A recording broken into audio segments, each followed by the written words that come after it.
You're listening to the Surgeons of Horror podcast. Hello, welcome to the Surgeons of Horror podcast. Its purpose is to dissect and discuss horror films, both old and new. Avid listeners out there will know that we've been dedicating this current season to the late, great Wes Craven. And something that I've dubbed the Nightmare Years, where we look at the films starting with A Nightmare on Elm Street and ending in Wes Craven's A New Nightmare. And because the Nightmare on Elm Street franchise is so synonymous with Wes Craven, we're also delving into the franchise itself and looking at each film one by one, which brings us to the podcast in question today.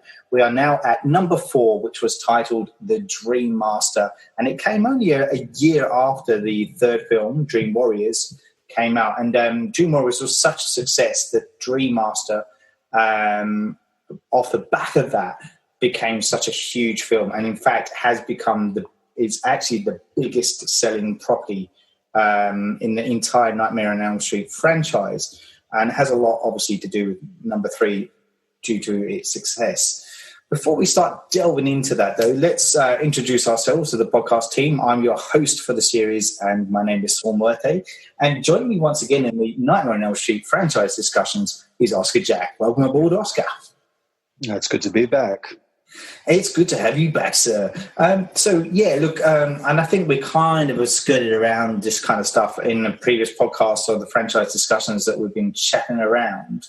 But for the sake of any of the listeners that are kind of new to this or are only jumping in right now on this particular episode, I asked the normal question of when was the first time you watched this particular movie, and how did that kind of land in as far as what's in the original one, as in like the time frame between the two? Well, I think I potentially saw slivers of this before I'd even seen the original. Yeah, I think I because there is a particular sequence later on when Dan and Alice are caught in the dream loop. I was convinced for the longest time was like that was in the original. Okay. It was like this. It was just this element that I was just like, oh yeah, and then this is the part where they're like caught in the dream loop, and I was yeah. Nope. So it was on TV. It was years until it wasn't until this. I think wasn't until maybe 12 months ago that I finally watched it properly in its full kind of format as I was going through them all in preparation for the retrospective. And a lot of like little bits and pieces. I think there was definitely lots of moments that I flicked over to it on TV when it was playing over on Foxtel, and it always struck me. As just a little preview to my thought. I've got very mixed feelings with this one. We'll open that can of worms when we get there, I guess. So from my point of view, it's interesting because for the listeners out there, we're recording this and we're kind of doing a bit of a double whammy. We're recording 4 followed by 5. So the 5th one will be our next podcast, so stick around for that. But the reason I mention it is because they actually serve as quite a good companion piece, actually, to each other. And most of that's around the Alice character that kind of unites the two. But I also mention it because my memory of these films, I would have watched them way back when I kind of like A Nightmare on Elm Street, the original one, is to me, and I've mentioned this in previous podcasts, was the movie that I guess haunted me the most when I was a young kid. And I did watch it way younger than I probably should have done. And Freddy just literally embodied what I thought the boogeyman was. And so I've come to love the franchise because of that. Now, the 4th and 5th versions of these movies that came out, the installments, I should say, they kind of blur a little bit to me. So when I was rewatching these, I had to kind of remember there were two separate entities. So somewhere along the way, the two worlds had collided in my head a little bit. So it was good to go back and watch them and kind of realize what happened when and where, but it left me with a lot of questions at the end of this previous viewing. So, and that's probably something I might kind of talk about as we go through this journey together in our discussions. And we will reserve judgment on what our kind of overall thoughts were of the movie at the end of the podcast, once we've gone through the narrative. And along with that, I will always ask the question, does the film still stand true today, and would you recommend it to a modern going audience? So without further ado, I think we'll probably nut into the narrative and kind of start splicing this thing wide open and having a chat around what happens. And I think the key thing here, straight from the get-go, is that this does follow on from the previous movie, which was the one where we saw the Dream Warriors. And we are kind of introduced to the three final survivors from that previous movie, being Kristen. Yeah, the most people we've ever had kind of survive one of these movies. But we also do start with a quote, as has become the kind of arbitrary choice of the Nightmare films, to just kind of, whether it's from Edgar Allan Poe or the Bible, it's just putting some quote on. Whether it's the one that we've got for this one is it's from Job, and the quote's, "When deep sleep falleth on men, fear came upon me, and trembling which made all my bones to shake." And that's from Job, as we all know. Yes, of course. Yes. Our favorite book in the Bible. He's a real Larry David. Yeah. It's a real Larry David book. No, it is. So it's our favorite tormented soul from the biblical era. Yeah, exactly right.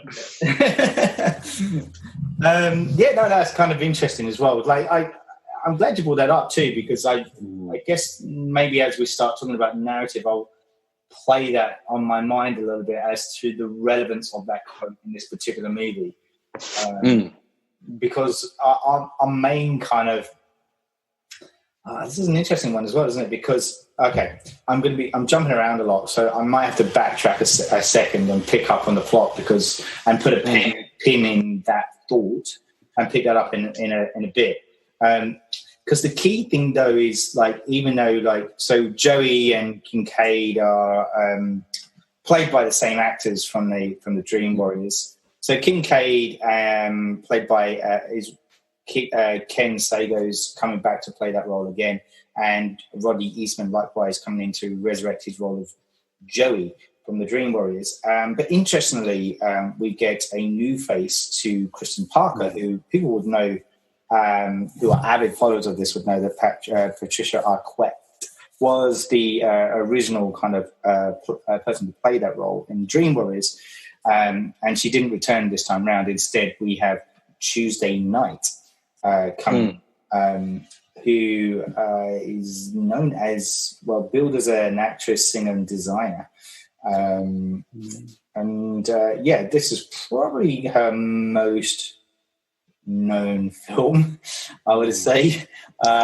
She's popped up a couple of times in odd little things along the way, but nothing really stood out as much as this one did.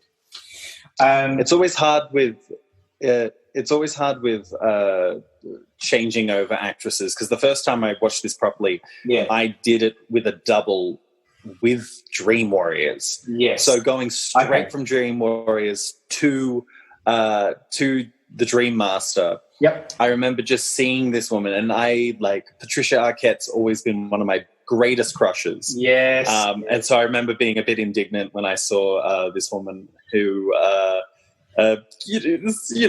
nothing against her, but I remember being like, you're not her. And thankfully, in my mind, kind of thinking Patricia Arquette may have been didn't want to do it, but in fact, she was actually it was due to pregnancy that she wasn't able to reprise this role. Yeah, that's right. Which is nice to know. It's nice to know that she wasn't sort of poo-pooing the idea of a Nightmare on Elm Street sequel. Although I have to say, and in all due respect to Tuesday Night, I do find it sadly lacking that Patricia Arquette isn't there. Yes, because she's so embodied that character of Kristen to me. Like it doesn't feel right being someone else in that role. But that's the way the cookie crumbles, so to speak. So you have to deal with that sometimes. Yeah, that's it. That's right.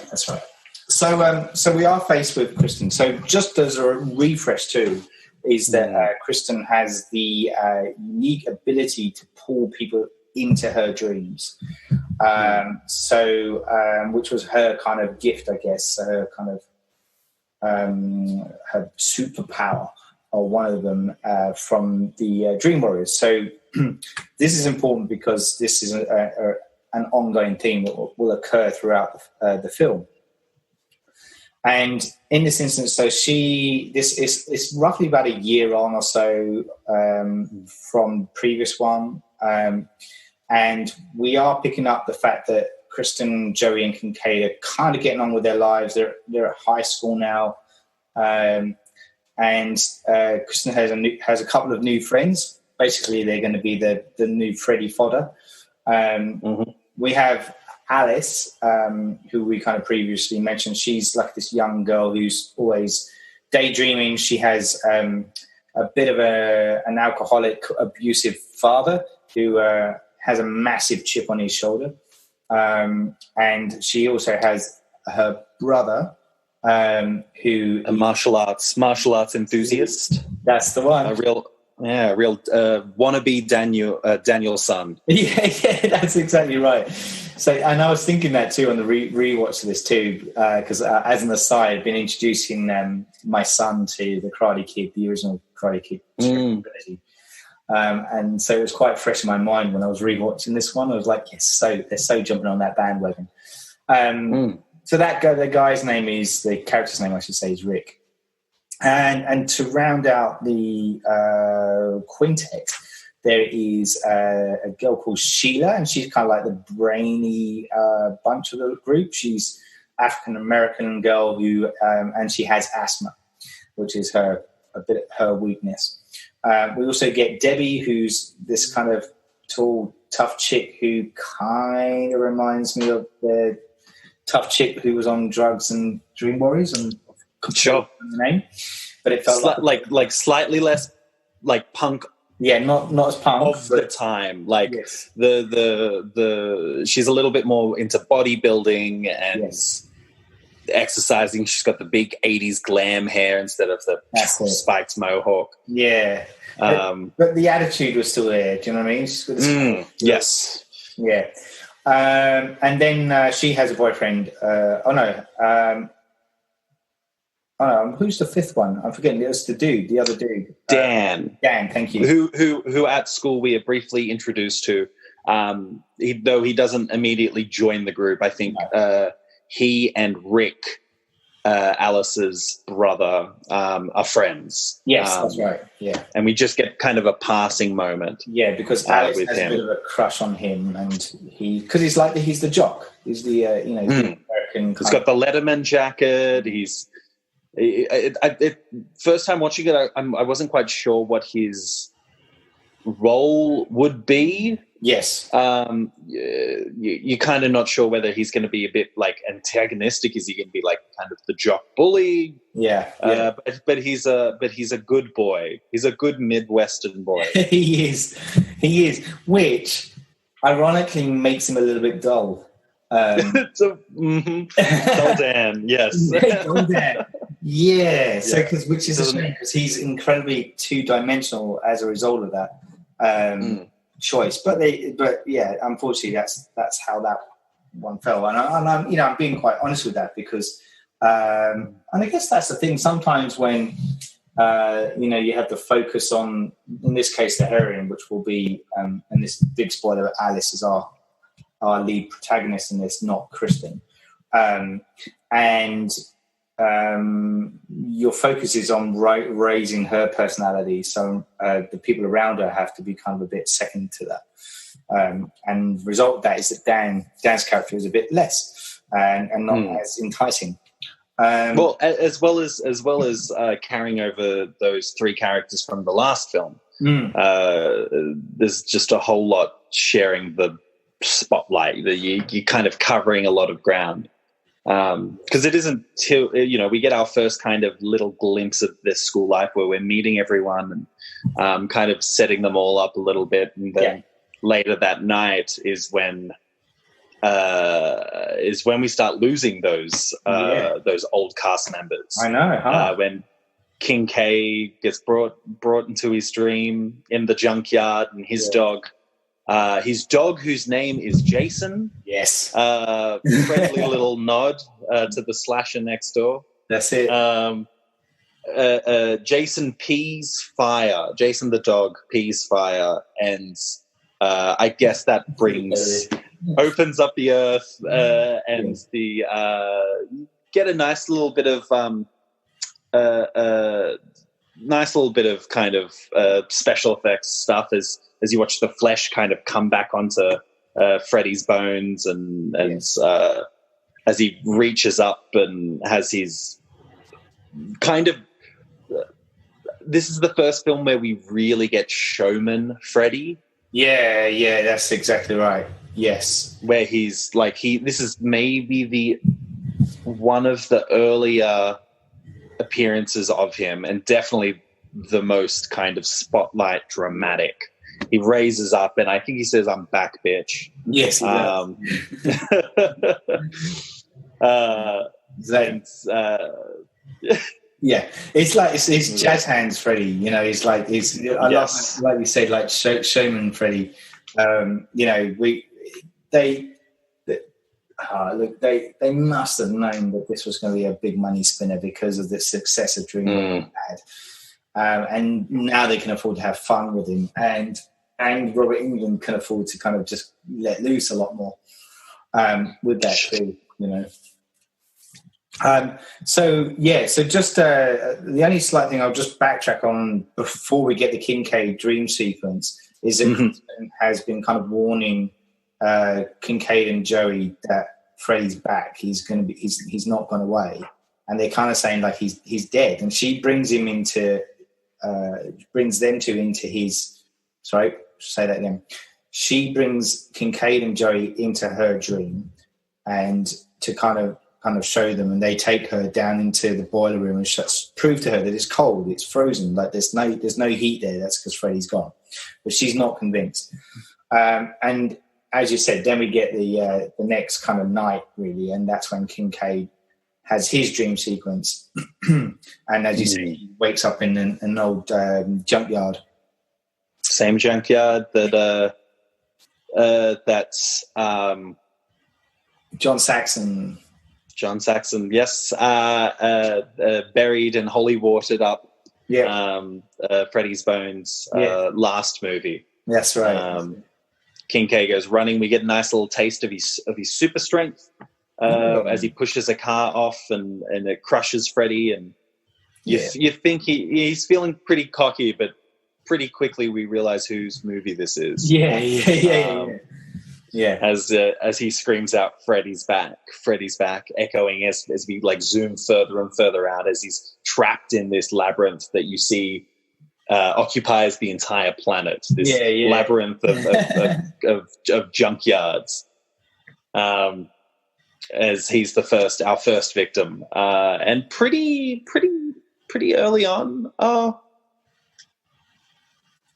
I mean, it's about 20 minutes. Yeah, I was going to say it's about the 20-minute mark or so, maybe slightly less than that. But it's it's really early on, and it is quickly followed by our second death as well, which is our other dream warrior, Joey. And his big weakness is the ladies, as we know. And this is I actually really quite like this sequence. Because he has a waterbed, and it's like, he's in his dream. And it's a bit of a nod to the Johnny Depp death scene as well. And, he kind of looks under him, and he's got this kind of almost like this mermaid kind of woman who's completely naked in the bed itself, kind of submerged in the water and luring him. And then we kind of cut to him kind of being pulled under. into the water, and basically kind of drowning and kind of spliced open. And we get that great shot of Mum walking in the next day and seeing him somehow submerged in a pool of blood within the pool. inside of the plastic, the clear plastic waterbed. I love that. Which is like this movie is I think probably one of the best produced. Like it's very highly produced. They really chucked the money in for how a lot of this looks. Talking like purely from a production point of view. It's got some very cool imagery, and that is definitely one that is kind of hard to forget. The rip back and the kind of the magic act of like, how did he get into this? How did he get in? How did he get into this waterbed and drown? All of these strange deaths that the authorities never really ask questions about. He's just dead. It's yeah, that's right. So it's interesting. So what's your thoughts then that they? Oh no, I'm going to come back to that. So then we kind of pick up with Kristen, and she's at school, and she's kind of telling her friends, and she's obviously really, really nervous because two of her kind of fellow inmates have kind of bitten the dust. And she eventually kind of confides with Alice about these nightmares, and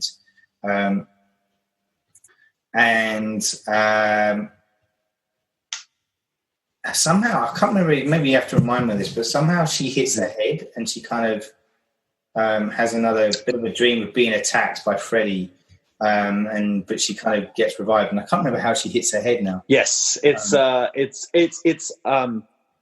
okay, so here it is. It's when they both come into class and she sees Joey and Kincaid aren't at their desk. And up until this point, she's been worried about them and she hasn't been able to get onto them. And it's walking in and seeing their desks empty that she knows that they are dead. That's right. As she starts freaking out and basically throws herself backwards, bangs her head on the door, wakes up into the office with being attended by a uniquely looking nurse. Yes, that's right. Thank you. Yeah. With lovely long red nails, and you kind of quickly realise that this is Robert Englund in drag. Yeah. It's so it's how could I forget that moment? Yeah. It's so good. Yeah, that's right. And then that's the bit where she is that where she then tells so she obviously kind of revives her. Yeah, she gets the little like smelling salts. Yeah, that's right. Yeah, woken up, and it's from there that we go to the diner, one of our new big recurring sets where Alice works. Yes. She bumps into Dull Dan again, who's looking for her brother. Yeah. He's so vanilla. It's just he's just the biggest piece of buttered toast that you've ever seen. And the thing is, he sticks around for a fair while, so he's in the second one as well. Not to throw too many spoilers out there. Yeah. It's kind of really remarkable, and this is the kind of hangout zone for a lot of them. Alice works there. Her tough girlfriend works there. Yeah. And we've also set up earlier in the film that Alice, with her daydream, this element of her daydreaming. Yes. Where she's, wanted to say something to her dad and tell him off for his drinking, but it's all been in her head. And these little bits of character building for her. Yeah. That, any kind of cunning viewer would probably pick up that this is probably something that's going to going to be used, which is I think a really phenomenal idea. Yeah, to bring in daydreams. Absolutely. Yeah, it's fertile ground. It's like, of course you'd do that. Yeah. Of course you do that in your fourth film. Yeah, no, 100%. Yeah, I agree with you. That it was. I remembered when I watched this stuff recently. Again, I had that kind of. I guess because this time around I was I'm scrutinizing it a bit more. So, and I was like, yeah, that it seems like a logical place to go. And to bring Freddy out of the dark and into the daytime too, which kind of you can kind of play around with that a little bit more, which is kind of cool. But the other thing that comes out of this is that Alice is kind of at this point telling Kristen that she's in control of her own dreams. But weirdly, she sees the chalk drawing of Freddy's house on the floor, which is something that only Kristen has seen before. And now Alice is starting to see it too, which is starting to go, well, what's going on with Alice? Why has she got this gift, and what's going on with her? The handover has begun. Yes, it has. Yeah. As the group go from the diner and go and actually check out the house, Nancy's old house. Yes. Yes. So you're right. The whole bit of the house and the creepy kind of kid, the little girl, and the perambulator thing that's kind of in that too kind of occurs. And then we cut to that's right. So then Kristen's at home, and then she realizes that her mum is worried about her because she's trying to avoid sleeping again, and she's slipped Kristen a sedative, and then sedative is like, oh, I hope you're happy you've killed me, Mum. Yes. She goes up to her room, at which point she falls asleep, but she tries to pull in Alice into her dream, which she succeeds in doing so. Well, not initially. No, that's right. She meets a child named Alice in a dream. This is where she wakes up on the beach. That's right. Yeah. That's it. And then I feel like one of the most jump out, like almost like the poster child for the fourth film in a franchise, where you're just like, okay, let's have a dream on the beach, where we have a Freddy glove coming out of the water like a shark fin, coming faster and faster until it goes across the sand and explodes a sandcastle. And Freddy Showman himself is standing there, the sand all falling down, wearing sunglasses. Yeah. Oh no, he doesn't put on his sunglasses yet. No, he doesn't yet. No. No, he chases her down, and she falls into quicksand, and puts on sunglasses, and as he puts his boot onto the top of her head, and just pushes her down, which is it's wild. This is like. It's so crazy, this kind of like overexposed bright sky, and Freddy just laughing with these Ray-Ban shades on, as she falls into the interior of Nancy's old house. Because of course she can't, we need a little bit more fight. Yeah. We need a bit more fight from her. She can't just drown in the sand. That's right. So just my only thing, as iconic, I guess, that moment is with the Freddy on the beach and the sunglasses thing. I couldn't help but think of David Caruso as Horatio Kane in CSI Miami. Absolutely. I just wanted that, the music to kick in. Yeah. Absolutely. It's very much in like I'm not sure. He says a pun. It's like it. I feel like it is almost it almost inspired CSI Miami. Maybe it did. Yeah. This kind of ridiculousness. Yeah. But as she goes through the house and then further down into the boiler room, we get our green lights. This kind of like sickly green light, which is one of the kind of the biggest color palette changes in this film from the others. Yes, it's this kind of like really bright red and bright green. It's, maybe even you could add this as an unconventional Christmas movie. It definitely has enough of the we got it's sweater, sweater weather. It's got the colors. I'm sure there's other kind of connections we can come up with. But I'm all a fan for finding unconventional Christmas movies. I don't know about that, but I think I was going to say that. What's interesting is like a lot of people mistake the color of Freddy's sweater. They kind of think it's red and black, but it's actually a shade of green, not black. And I think I mentioned this in one of our older podcasts that the reason that choice was made is because from the human eye, they're the opposite ends of the spectrum. Okay. So and that's why Wes Craven particularly chose those colors, because it jars with your mind anyway. So the idea then of using the color palette of red and green within the light choices within this movie is expanded on the colors of Freddy anyway. They're just kind of exploring another field, which is kind of cool in this. And I just remembered something as well that I kind of missed earlier on, because we were talking about the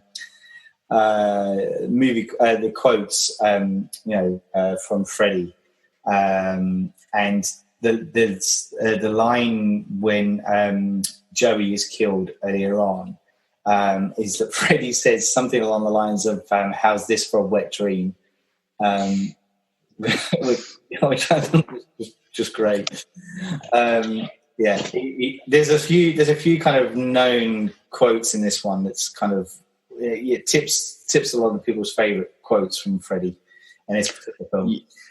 It's him at his punniest. It's from last films, where last film you only really had it's prime time bitch.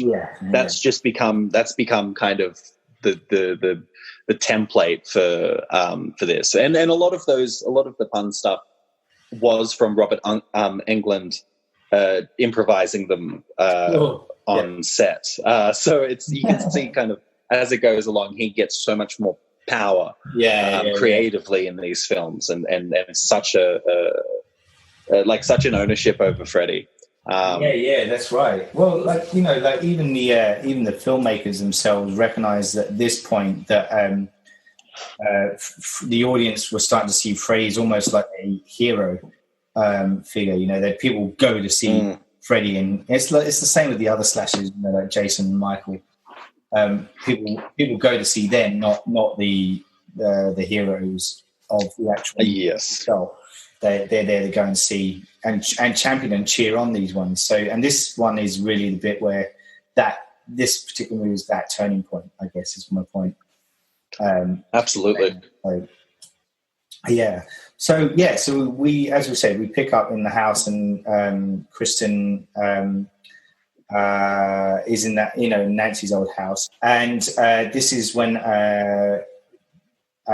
Kristen does pull Alice into the dream, and because she is the last of the Elm Street kids. That's it.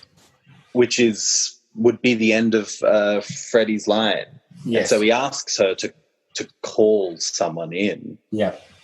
He wants to kind of branch out, which I'm kind of, I'm really happy that they took that that they made that decision and that kind of logical step of like, how do we keep this going? We definitively said these kids are the last of the Elm Street kids, and they're what he's after. That's right. So where does he Freddy, when he does kill Kristen? Like, because as you said, that's the end. That's the end of his revenge. Should stop there. Should stop there. No, but he likes it too much. He loves it too much. And then when Alice comes in, there's that quote, another quote, "How sweet fresh meat." Yes. And then Kristen realizes that it's not going to just end there. So she has to take that drastic kind of measure of how do we try and stop this from happening. And just as she's about to do so, she transfers her powers into Alice. Right before she dies. Yeah, that's right. So there's a point and adds to Freddy as he rips open his shirt, and you see all of the faces coming, kind of pulsating out of his burnt body, which is such a good image. These each of the souls within his very being as he consumes them. Which I think this one is the first one to really delve into that he's like consuming their souls, which is always such a fun element. It's not that they're, you're not just getting murdered, particularly because Freddy is a metaphysical slasher. That it's not just you die. It's nope, because he died and he came back. He's stopping you from even ever going on. He just kind of puts you into his torso, and he's building up some kind of a cappella group. Yeah, he is. And an interesting little bit of a tidbit about that too is that one of those souls from Freddy's chest is played by Linnea Quigley, who keen horror enthusiasts would know that is the lady that played Trash in The Return of the Living Dead. One of the big ones. And we've been fortunate enough to have interviewed her in a previous podcast too. So if you check some of our back catalogue, you can kind of go and listen to her thoughts on The Return of the Living Dead. But yeah, so as I said, keen horror enthusiasts may have kind of picked that up already, but I thought that was kind of a cool little thing. But yeah, so their dying moments is like that Reichenbach fall moment, Sherlock against Moriarty plunging to their deaths into off the waterfall moment, where in this case it's Kristen kind of pile driving Freddy into the boiler.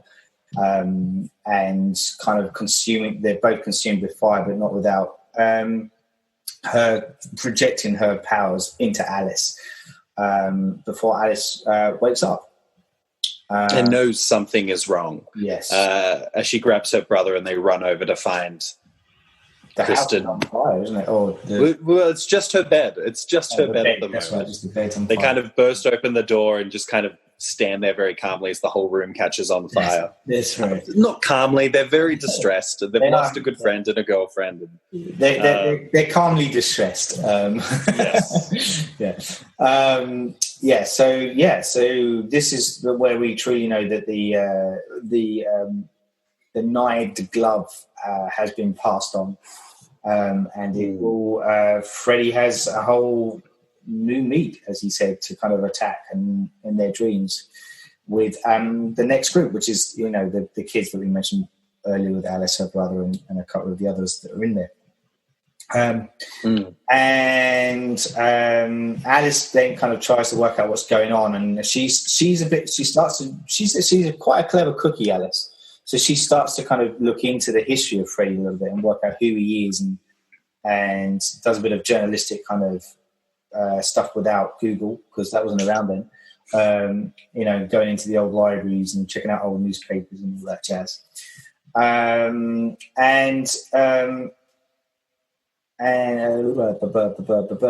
happens there? Okay. Oh yeah. So we get. So while this is all happening, we get the next. Like they do kind of start getting killed off quite thick and fast here. The new crew. The first of them is going to be Sheila. So as I said, she's the brainy one of the group. Mm-hmm. She's this is again as a classroom scene, and she gets kind of. We get it kind of from Alice's point of view, where Freddy appears in their classroom. Yes. And then she realizes she's in a dream, but then she realizes that it's not her dream she's actually in Sheila's dream. Well, and there is one moment right before they go into class, Sheila and Alice, where Alice, before she leaves, she goes to light up a cigarette and she kind of stops herself and she said, "I don't smoke." Yes. Kind of catching herself there. Kind of that she's inherited a little bit more than Kristen's power, as we saw Kristen smoking earlier, which we kind of go more into as the movie goes through. And it's like it's a little bit because we're making it more complex now. Yes. The way that we go into the dream now, because now it's not that, you know, someone's up the back in class and they kind of nod off. Yeah. Now we have Alice daydreaming, which gets Sheila into it, because yes. It's oh, sorry, it's a little because Sheila's been up, like she's been kind of swatting, I think, yes, for the exam, so she's also tired. So Alice, I've kind of mixed that up a little bit. So Alice starts daydreaming, but because she has Kristen's power to pull people in, right, she's also fallen asleep, and she pulls Sheila into her dream. That's it. So not the other way around. And this is where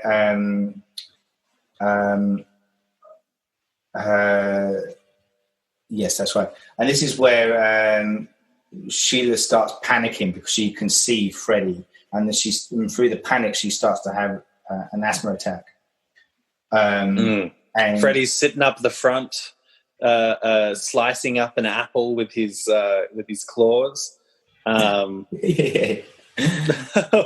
which is very fun as he kind of stalks up and asks Sheila, "Want to suck face?" As he kind of kisses her and starts like breathing her in. Yes. As she starts deflating like a blow up doll. Yeah. Right.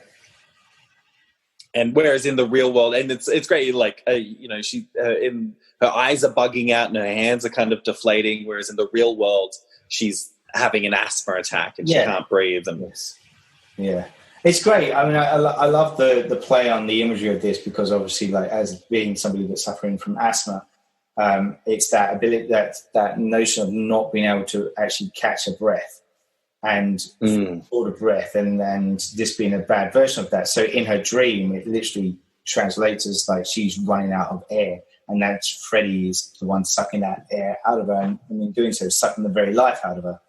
And she dies. Like, she dies in the classroom, and this is where things really start turning on its head for these guys. And this is the one thing that Rick, the brother, he's always been the one that stands up for Alice, and so she's a little bit of a, quote unquote weirdo. Yeah. Even though she has all of this big group of friends, yes. Right. He definitely is the one who looks after her. Yeah. So like he starts really kind of being a bit worried about her and the direction she's going and the way she's talking and about Kristen and stuff.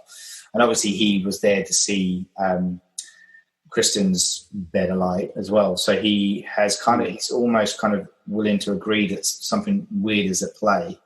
But then we get his kind of dream sequence, which is him doing the whole kind of karate training thing in a kind of... Well, because he falls asleep in a cubicle. Yeah. And again, it's this weird thing where he's falling asleep, but then also Alice is falling asleep. There's like a really strong connection. Yes. Yes, that's right. Yes. And she's kind of witness to all of them for the most part. Then there's this kind of like funky scene of Kristen's there, and she's kind of teasing him as she turns around and shows her horribly burnt face from the inferno that she was pushed into. That's right. And then it turns into an elevator that keeps on going kind of faster, elevator to hell kind of thing. Yeah. Heading right to the bottom. And then we come out to this big, open, misty space with all of this kind of Japanese curtains and and he's wearing kind of a karate outfit and Freddy is invisible, telling him that you don't need a true warrior doesn't need his eyes to fight. As he's getting thrown all around the place, as he's throwing all of these kind of like fortune cookie Confucianisms towards him. As he's very much kind of having a go, like it, and it's a little different because he's Freddy's kind of challenging him at something that he's really good at. So I quite like Rick. I think he's probably my favorite of this cast of characters. He's got kind of he's got the most personality. We spend the most time with him. But he's dead now, so don't worry about him. It's all right. It's okay. There's still 3 left. Nothing to see here. No. Because and there is a point. Just going back to the actual death scene itself, is that there is a point though where you think Rick has turned the tables because he's shadow boxing essentially, and then you actually hear him kind of actually hitting and landing the punches. But then obviously Freddy, then is he just playing with him or not? Because then Freddy turns the tables back, and Julie dispatches Rick, which puts a massive spanner in the works because you kind of feel like he would have been one of the last left standing. But having said that, this is where we also Alice starts to realise that she's starting to pick up the powers of those that have died around her. The personality trait, she says, she tells them that it's just mind over matter, which is something that which is a very common phrase. But it's said, they say, Sheila used to say that all the time. As well as like at Alice's home, she has a big mirror that is completely covered in photos of all of her friends. And as her friends are slowly dying off, she's taking these pieces off and slowly revealing this kind of full picture of herself, of who she is. As she's kind of picking up more and more of her friends' kind of abilities and powers, though still now it's still quite. I mean, I say subtle. It's not terribly subtle, but she's not actively. She's not doing fly kicks just yet. No, not yet. So that Alice then kind of has this moment where Dan turns up at the diner scene again. And they realise that they're slowly kind of getting picked off, and they realise that the other girl, Debbie, is potentially the next victim. So they try and get into the car to kind of take chase, but unwittingly enter into this weird time loop where they keep repeating the same thing over and over. Where they're at the diner, they get into the car. That first though is she goes to the movie theater. She goes to the movie theater. The ticket booth is lit up with that neon green. She sits down and she realizes on the screen you can see there's a few people in the audience, and the screen is of the diner that's broken down, and you see a close up of her popcorn as it starts falling out sideways, which is such a phenomenal shot as she's kind of it's almost like the screen sucking her in. That's right. She's holding onto the seat and getting full brought in, And you know, you see this shot of her. It's like a big old cinema. Yeah. It actually really reminds me of the Astor down here in Melbourne, where I work. Big old Art Deco thing, and she flies off from the top cinema, the top level, in a really cool shot where she flies straight in, and she's applauded by the audience members, who you see are actually each of the people who have died so far. Right, that's right, yeah. I remember that was kind of a cool scene, and like she ends up in the cinema in the film, the diner, which is starts with black and white, isn't it? And then she ends up in the diner, right? And then this is where she gets stuck in this kind of time loop. Freddie, because she sees herself. Her biggest fear is that she'll never leave that job. She'll always be working there. She sees this old version of herself there. He brings down a pizza, and Freddie sits next to her, and the pizza's covered in like soul meatballs. He calls it soul food. Soul food, that's right, yeah. As he's like piercing people's their faces on these little meatballs. Yeah, which is awesome effects again for this one as well. Really, some of the stuff in here is just really gnarly and quite cool. Yes, because it's here that he looks like they look over through the window and see her friend. What's her friend's name? The tough one, Debbie. Tina, Debbie. Yeah. They see Debbie, and he tells her, "I'm off to her." Yes, that's right. Which is where she comes running out of the thing, and she finds Dan, and they get into the truck. Yeah. And get trapped in this time loop, which is another really great dream logic element to bring into these films. This kind of thing of like, I feel like we've been here. It's on maybe the third loop that Dan is the one. You've got to give Dan something to do. He tells her, Vanilla Dan. You know, he's like, I feel like we've done this before. Yeah, that's right. He's a sensible boy. It's like, yeah. So the thing with that too, though, is like originally, apparently, at least up to this stage, so New Line Cinema and Bob Shea always approached Wes before they would make a new film, and they kind of did ask him about if he had an idea for a full film. And Wes Craven's idea got knocked back. Basically because it was about time travel within dreams, and in doing so it was breaking the rules of what dreams are, and so that's why they decided not to go with it.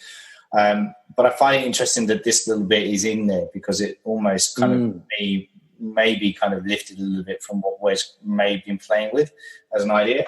I don't know, I might be adding 2 and 2 together making 7, but I just found that kind of an interesting kind of link along the way.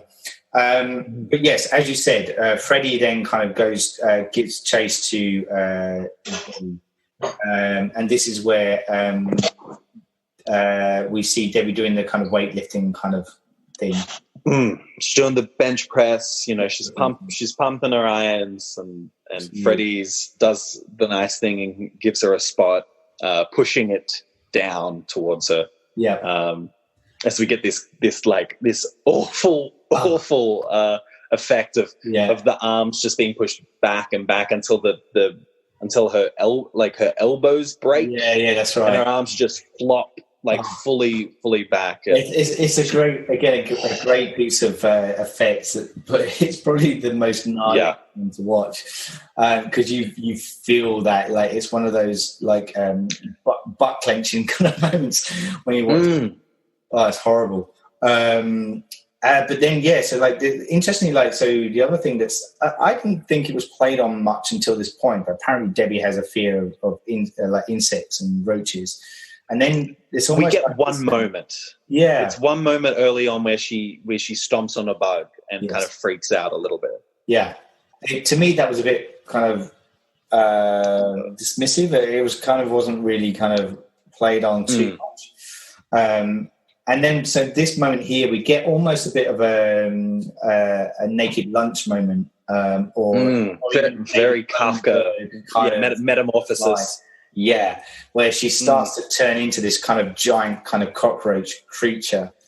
Out of her broken arms, the insectoid arms kind of popping out as she goes running and ends up in a hallway, and you realize maybe not just too soon. The floor is moving, and she kind of looks out, and she's inside of like a roach motel. That's like just a box that's filled with goo. Yes. As she her head hits the goo on the ground, and she tries to pull her face up, and the cockroach head comes ripping out of her skin. That's it. It's a whole lot. Yeah. We get that, and we get another great line of Freddy holding the roach motel, the little box in his hand, saying, you check in, but you don't check out, and he squeezes it, and it's just goo comes out of it. Yeah. It's horrible. I love it, but it's horrible. So Debbie's down, she's out. So, and this is where, and then basically this is the point where I think Dan says the line like we've been here before, and then there's this, in the middle of it, there's like this huge car accident that occurs. Yeah. Freddy's standing in the street. Yeah. The car comes. Alice is like, screw this guy, and speeds up, and like as you would do, but he's like a brick house, and it just kind of bends the car around him, and they're both flung. Pretty. Dan is most hurt. Yes. They pick him up in the ambulance, which is flooded with that green neon light as well. That's right. Trying to keep him up away because they take him into surgery, and she's telling them not to give him any sedatives. Yeah. But that's out of her power, really. Yeah, that's it. So they put Dan to sleep to do the operation in the hospital, and that's where Alice is like, well, I need to go to sleep too in order to, to go rescue him, because she knows that Freddy's going to go and kill him. And then she basically consumes a whole load of pills to put her to sleep. Mm-hmm. And she goes in search for Dan. Well, she has a little bit of a get ready montage. Oh yeah. As she's putting on each piece of her friend on. We've got the spiked collar. We've got Sheila's kind of bug zapper thing, and Rick's karate headband, and she's picking off piece of finally clearing that mirror, and we get this, which it's a little bit of a mixed metaphor of she's revealed who she really is, which is just a combination of her friends. Yes, that's right. She's just built up with pieces of her dead friends. Yeah, of her dead friends. It's still nothing, Alice. It's still nothing. Yeah, exactly. She's ready for battle. So then she goes to sleep, and she's armed, and she finds Dan, doesn't she? And he's he's lying on the gurney, and they basically run through into a spinning hallway. Yes. Where they're getting all knocked around with the ends. It's like a kaleidoscope. Yeah. But they fall through the glass end, and it's through a stained glass window into a church. Yeah, that's right. Yeah. But just in that moment as well, this is when Dan starts to be brought out of his surgery. So she's then, in doing so, he's no longer in the dream world. And Alice realizes that she's on her own to fight Freddy, and she tries to use all these abilities with him. There's it's a climax, isn't it? So she's putting out all the stops to try and kind of kill him. Yeah, she's doing like front flips and fly kicks, and there's a lot of karate, a lot of jumping around. We got a little girls' choir of our creepy Kruger fan club singing our 1-2 Freddy's coming for you. Lots of wind is all blowing around. That's right. It's a lot. She doesn't really use. She does pull out Sheila's little bug zapper and shoots a hole through his chest. but yeah, doesn't really do all too much for him. So and this is like, so they're having that kind of big confrontation, and she's given her best. Ultimately, like, she's mortal and he is immortal. So he's got the upper hand. She won't defeat him. But then, the point where the music kicks in with the old nursery rhyme, 1, 2, Freddy's coming for you, and it kind of makes her kind of remember some parts of like the end of that verse. Well, it's the rhyme that her mother, who is now dead, used to tell her. It's the story of the titular Dream Master. That's it. Yeah. Who really, you think the Dream Master is Freddy Krueger? Yes. Like, you think that, and but it's just this idea. It's a little bit of kind of a good title for, and you're not really quite sure who it's talking about. Yeah. But she realizes that the only way to beat it is for evil to see its own reflection. That's it. Yeah. So she holds up a bit of reflective glass and shows him his face, and so he sees his soul, and we get the Medusa moment. Yes. Effectively. So he kind of sees the ugliness of his own personality and his this great like fiery tunnel with all of these people like reaching out and kind of all of these consumed souls that he's got. I love it. I think it's probably the best. Krueger. But with the hands kind of coming out of his face, bursting out of his chest, and they've done a really great job of having like an oversized chest and actual people's hands bursting out. As they, there's one coming out the back of his head as they're like pulling him back and all bursting out. It's so visceral. It's really phenomenal. I think it's probably the best moment of this movie. I agree. It's just like. It's just phenomenal. A lot of if anyone watches this, or I really recommend getting some of the behind the scenes stuff, the special effects of this, because you actually kind of see what we're trying to explain in this. And like, there's a point where they actually burst through the latex kind of stuff that they've been working with. Like, this is what's so good about horror during the 80s. Is that they were experimental. They're allowed to be experimental, and some of these kind of special effects gurus were at the peak of their abilities because they were allowed to play in their own playing field. And really go to town with it. I thought it's a really great moment. And I often think of the climax of It Chapter 2. There's a moment where right at the very end where Pennywise is starting to shrink, and there's the whole kind of claymation kind of thing going on with him. That kind of reminded me when I was rewatching this movie of that moment, and how I felt like that movie, the Chapter 2 one, was a weak way for Pennywise to die, essentially. But it would have been kind of cool if the Souls did something a bit similar, where they kind of started to rip apart Pennywise in some way, of all these things that was consumed, and that's what makes him smaller. The less power Pennywise has, the smaller he becomes. But then what if you reverse that? And well, not reverse that, but if you had the souls of those people that he consumed with the deadlights kind of bursting out of him. I don't know. It just would have been interesting to see that played a little bit differently. But essentially, as we said, we're talking about A Nightmare on Elm Street. So Freddy kind of is destroyed by his own evil, essentially. And ripped apart. That's right. And then it's just nothing left of him at all. And then we get the ending, which, like, there's always those twee endings in these Freddy films, right? But this one just felt really lackluster to me.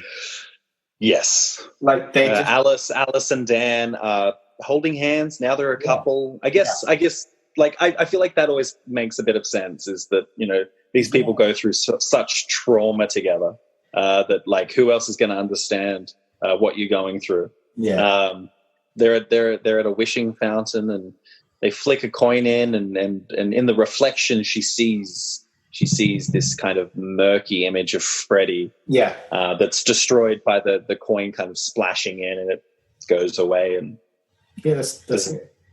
And then that's it. Yeah, they walk away. Roll credits. Yeah. It's interesting. It's an interesting ending. It felt a bit like, it didn't really kind of hit like previous ones. There was always like that threat that Freddy will always be there, whereas this didn't feel that it connected really with me in that way. But yeah, very, very odd.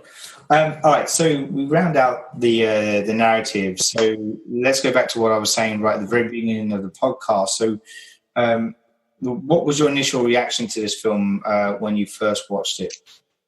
When I first watched it in its entirety, I really did not like it. particularly watching it in a double with number 3. Yeah, I can understand that. Yeah, I think there were a couple moments that I was still able to kind of really appreciate Freddy's death, the cinema scene, soul food. But I felt like it just kind of sits in this really weird spot where it spends the first half hour kind of killing off our original heroes from the last one. Yeah. And then kind of really gets into quickly. There's not a lot of time with any of these characters. And I know that, we're here to see Freddy. We're here to see some kills. But it's, I mean, like, Dan is very flat and very two-dimensional. Yep. And I like him a lot more after, like, every time I watch it, I like him more because he's so bland.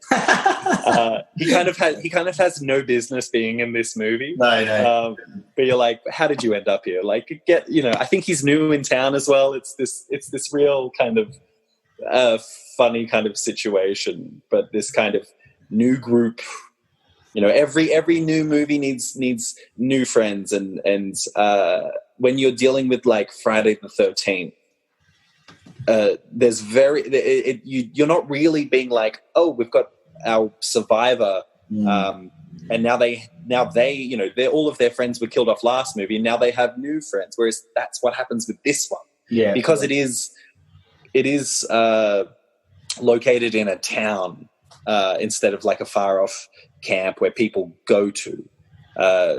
So we get, getting Kristen and getting Alice and that they've got all of these new friends and we'll keep on doing this every time for the most part.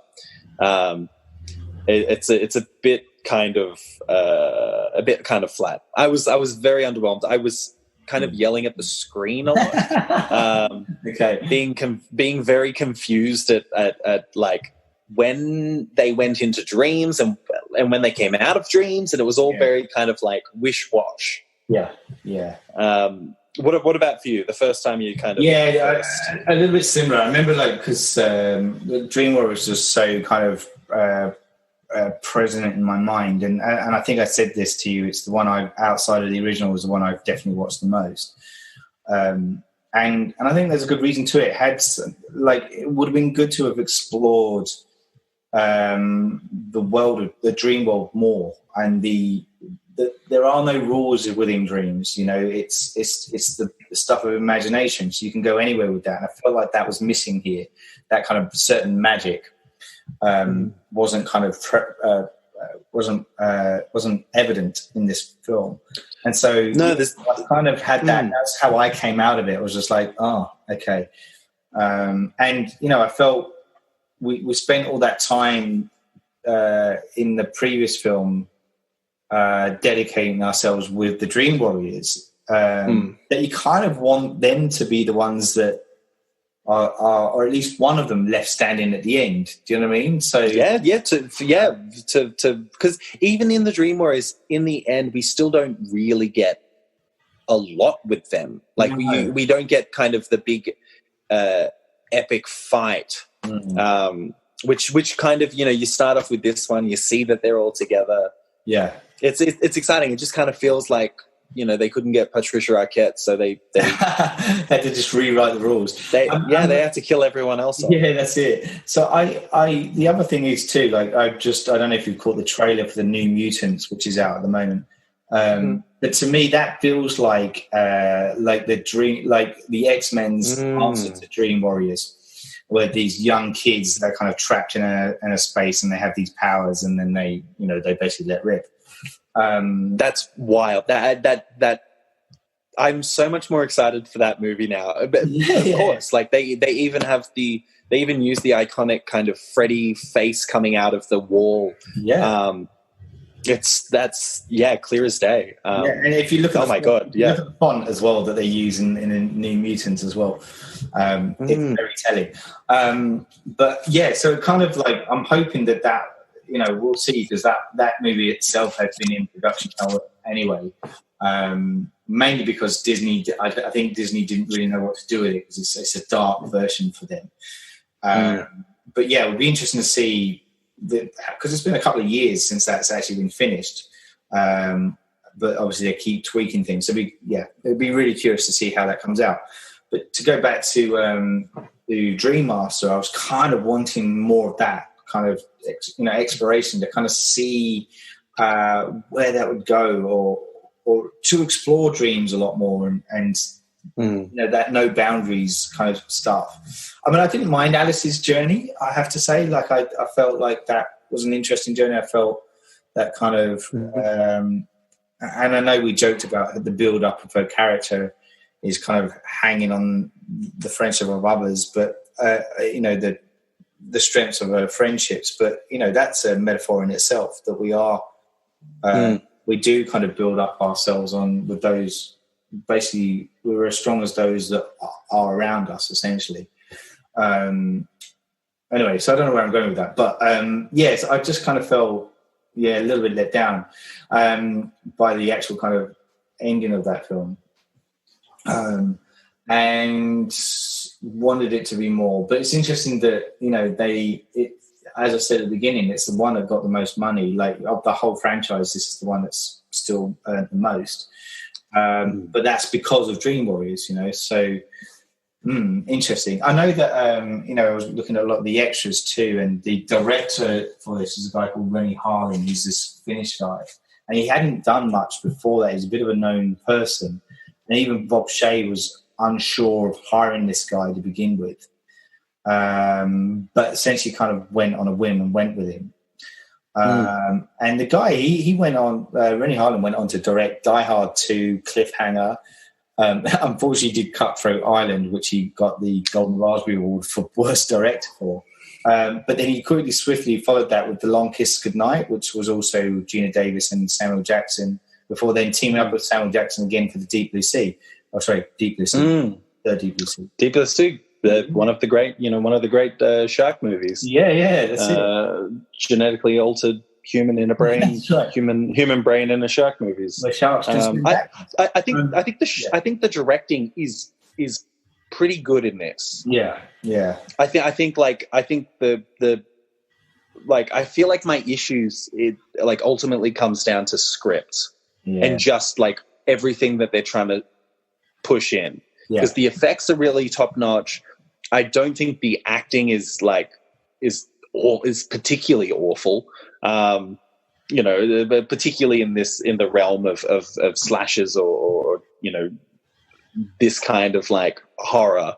I don't think it's that bad. I think ultimately it does come down to script and the amount of characters in it. And I agree. What's interesting about that though, is that both the people that wrote the screenplay, one of them is Brian Helgeland, who would then go on to write the screenplays for LA Confidential and Mystic River, like massive Academy Award winning films, and he's writing their brothers, Ken and Jim Wheat.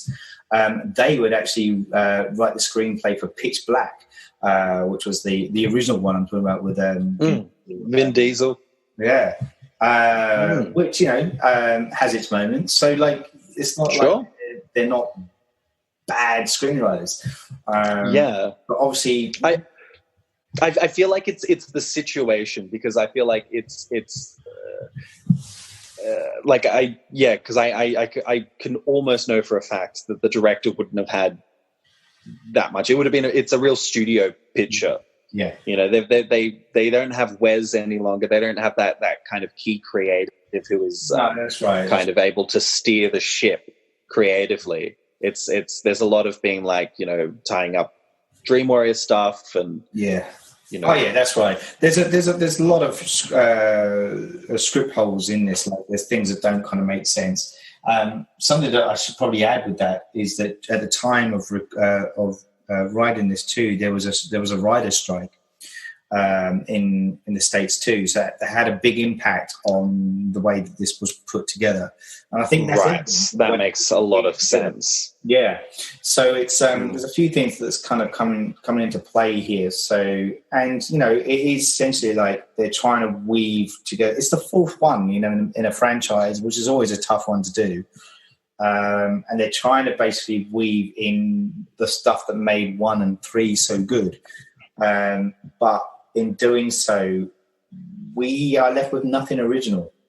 And I think that's the problem with this movie. There's nothing new on the table.